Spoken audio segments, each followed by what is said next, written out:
Have you ever felt the strongest temptation in your life?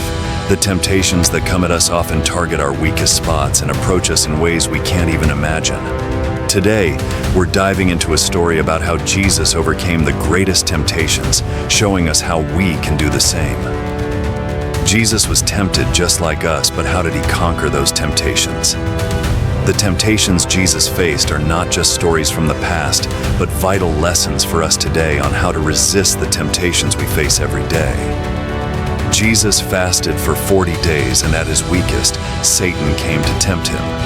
This story is not just about Jesus' victory, it's about how we can learn to overcome our own temptations by following his example. First temptation, turn these stones into bread. The first temptation was the temptation of hunger. After fasting for 40 days, Jesus was incredibly hungry.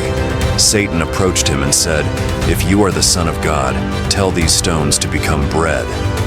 This was a temptation targeting the physical need, a challenge to act outside of God's will to fulfill that need.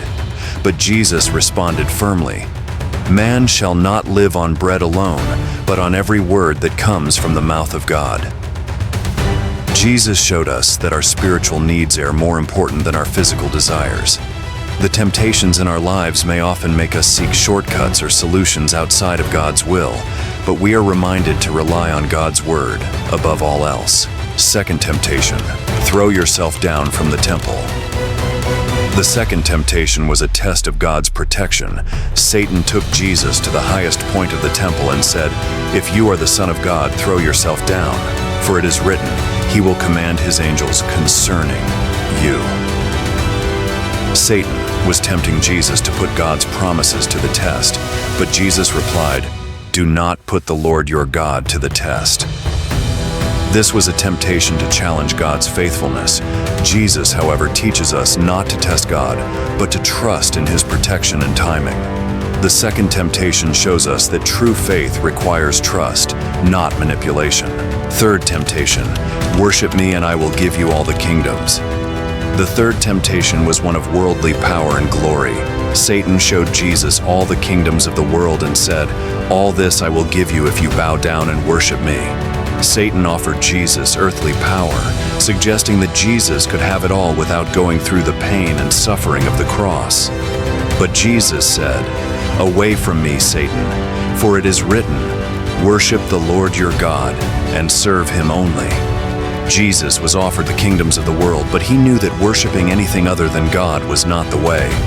He chose God's plan over the world's treasures, teaching us that faith and obedience to God's will are the ultimate priorities. Jesus overcame these three temptations by relying on God's word.